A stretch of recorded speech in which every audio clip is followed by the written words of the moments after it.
അതിജീവിതയെ അധിക്ഷേപിച്ച കേസിൽ രാഹുൽ ഈശ്വർ വീണ്ടും ജയിലിലേക്ക്. പോലീസ് കസ്റ്റഡി കാലാവധി അവസാനിച്ച സാഹചര്യത്തിൽ തിരികെ ജയിലിലെത്തിച്ചു. രാഹുലിന്റെ ജാമ്യാപേക്ഷ സെഷൻസ് കോടതി ഇന്ന് പരിഗണിച്ചേക്കും. വിവരങ്ങളുമായി കമലേഷ് തിരുവനന്തപുരത്തും ചേരുകയാണ്.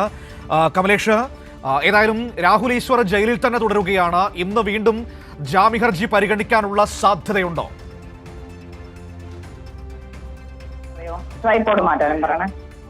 കമലേഷ്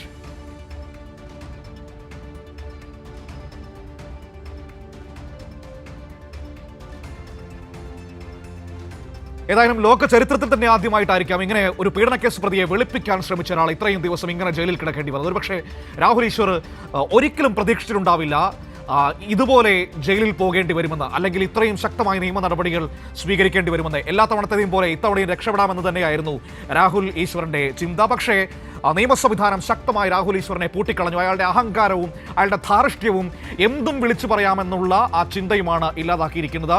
ഏതായാലും കമലേഷ് ഒരിക്കൽ കൂടി ചേരുകയാണ്. കമലേഷ്, വീണ്ടും ജയിലിലേക്കല്ലേ? ഇന്ന് ജാമ്യാപേക്ഷ പരിഗണിക്കുമോ? മനു, തീർച്ചയായും പോലീസിന്റെ കസ്റ്റഡിയിലായിരുന്നു രാഹുൽ ഈശ്വർ ഉണ്ടായിരുന്നത്. നേരത്തെ ജുഡീഷ്യൽ കസ്റ്റഡിയിലായിരുന്നു. പിന്നീട് കസ്റ്റഡി ആവശ്യപ്പെട്ട് പോലീസ് കോടതിയിൽ അപേക്ഷ നൽകി. അതായത് അന്വേഷണവുമായി രാഹുൽ ഈശ്വർ സഹകരിക്കുന്നില്ല എന്നാണ് പോലീസ് നേരത്തെ വ്യക്തമാക്കിയത്. ഇയാളുടെ വീട്ടിൽ നിന്ന് പിടിച്ചെടുത്ത ലാപ്ടോപ്പിന്റെ പാസ്വേഡ് നൽകുന്നില്ല, അതുപോലെ തന്നെ ഫോൺ നൽകാൻ തയ്യാറാകുന്നില്ല. ഇക്കാര്യങ്ങൾ കൊണ്ട് തന്നെ കസ്റ്റഡി ആവശ്യമാണ് പറയുകയും ഒരു ദിവസത്തെ കസ്റ്റഡിയിൽ വിടുകയും ചെയ്തു. ഇന്ന് കസ്റ്റഡി കാലാവധി 11 മണിയോടുകൂടി പോലീസിന്റെ കസ്റ്റഡി കാലാവധി പൂർത്തിയായ സാഹചര്യത്തിലാണ് വീണ്ടും കോടതിയിലെത്തിച്ചത്. സ്വാഭാവികമായും നേരത്തെ തന്നെ ജുഡീഷ്യൽ കസ്റ്റഡിയിലാണ് രാഹുൽ ഈശ്വർ ഉള്ളത്. അതുകൊണ്ട് ഈ പോലീസിന്റെ കസ്റ്റഡി കാലാവധി അവസാനിച്ച സാഹചര്യത്തിൽ വീണ്ടും ജയിലിലേക്ക് മാറ്റുന്ന ഒരു സാഹചര്യമാണ് ഉള്ളത്. ഏതായാലും ഇന്നിപ്പോൾ സെഷൻസ് കോടതി വീണ്ടും രാഹുലിന്റെ ജാമ്യാപേക്ഷ പരിഗണിക്കുന്നുണ്ട്. ഈ കേസ് നിലവിലുള്ളത് ACJM കോടതിയിലാണ്. പക്ഷേ അന്ന് അവിടെ നിന്നും ഈ ജാമ്യഹർജി തള്ളിയതിന്റെ ഭാഗമായി സെഷൻസ് കോടതിയിലേക്ക് ജാമ്യഹർജി ഫയൽ ചെയ്തിട്ടുണ്ട്. ആ ഹർജിയും സമാനമായി ഇന്ന് തന്നെ ഒരുപക്ഷെ പരിഗണനയ്ക്ക് എടുക്കാൻ സാഹചര്യമുണ്ട്. ഏതായാലും നിലവിൽ ഇപ്പോഴും ജയിലിലേക്ക് തന്നെ കൊണ്ടുപോയിരിക്കുകയാണ്. പൂജപ്പുര ജയിലിലേക്ക് രാഹുൽ ഈശ്വറിനെ മാറ്റിയിരിക്കുകയാണ്. ഇതിപ്പോൾ എനിക്ക് ഇന്ന് എന്തെങ്കിലും പറഞ്ഞോ രാഹുൽ ഈശ്വർ? സാധാരണഗതിയിൽ വായിൽ തോന്നുന്നൊക്കെ വിളിച്ചു പറയാറുള്ളതാണ്. ഒരു മയം വന്നിട്ടുണ്ടോ? ഒരു പദം വന്നിട്ടുണ്ടോ? എന്താണ് ഇപ്പോഴത്തെ ഒരു സാഹചര്യം?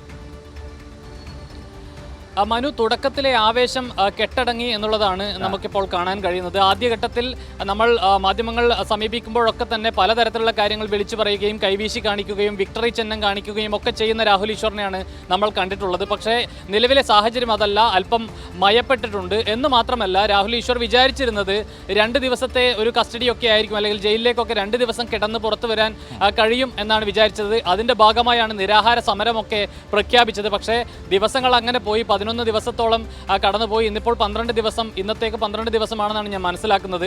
അതിന്റെ ഭാഗമായി നിരാഹാരമൊക്കെ തന്നെ ഒരു 5-ാം ദിവസമൊക്കെ കമലേഷേ, ഇന്നും വിക്ടറി ചിഹ്നമൊക്കെ കാണിക്കുന്നുണ്ട്, പക്ഷെ പഴയ ആവേശമൊന്നുമില്ല. തീർച്ചയായും അങ്ങനെ എന്തെങ്കിലും വിളിച്ചു പറയുകയോ ഒന്നുമില്ല, കൈവീശി കാണിക്കുകയൊക്കെ ചെയ്യുന്നുണ്ട്. പക്ഷേ നിരാഹാരമൊക്കെ വലിയ നിലയിൽ പ്രഖ്യാപിച്ചതാണ്.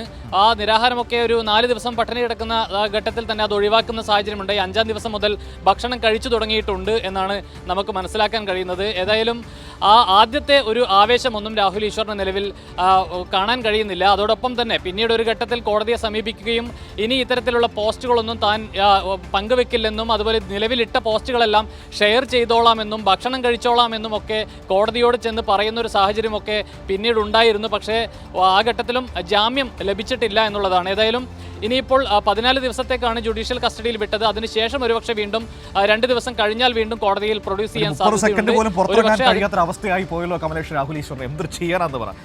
കയ്യിലിരിപ്പ് ശരിയായില്ലെങ്കിൽ ഇങ്ങനെയൊക്കെ സംഭവിക്കുമെന്നേ നമുക്ക് ഇതിനകത്ത് പറയാനുള്ളൂ. തീർച്ചയായും മനു, ആ നിലയിൽ ഒരുപക്ഷെ രാഹുൽ ഈശ്വറും ഇപ്പോൾ ചിന്തിച്ചു തുടങ്ങിയിട്ടുണ്ടാകണം. ആദ്യത്തെ ഒരു ആവേശമൊക്കെ നമ്മൾ കണ്ടതാണ്. അതായത് ഈ രാഹുൽ മാങ്കൂട്ടത്തിന് വേണ്ടി ഇനിയും പോസ്റ്റുകൾ ഇടും, ഇനിയും വീഡിയോ ചെയ്യും എന്നൊക്കെ വിളിച്ചു പറഞ്ഞുകൊണ്ട് നടക്കുന്ന രാഹുൽ ഈശ്വർ എന്ന നിലയിലേക്ക് ആ ആളിൽ നിന്ന് ഒരുപാട് മാറ്റം ഇപ്പോൾ ഉണ്ടായിട്ടുണ്ട്. ഇനി അത്തരം വീഡിയോകൾ ചെയ്യില്ലെന്നും ചെയ്ത വീഡിയോകളെല്ലാം പിൻവലിച്ചോളാം എന്നും ഉൾപ്പെടെ കോടതിയോട് പറയുന്നൊരു സാഹചര്യമുണ്ടായി. പക്ഷേ എന്നിട്ടും ജാമ്യം ലഭിച്ചിട്ടില്ല എന്നുള്ളതാണ് നിലവിലെ സാഹചര്യം. 2 ദിവസം കൂടി ജുഡീഷ്യൽ കസ്റ്റഡി ബാക്കിയുണ്ട്, 14 ദിവസം പൂർത്തിയാകാൻ. അതിനുശേഷം ഒരുപക്ഷെ വീണ്ടും കോടതിയിൽ ഹാജരാക്കും. അന്ന് ഒരുപക്ഷെ ജാമ്യം പരിഗണിക്കുമെന്നാണ് നമ്മളിപ്പോൾ കരുതുന്നത്. ശരി.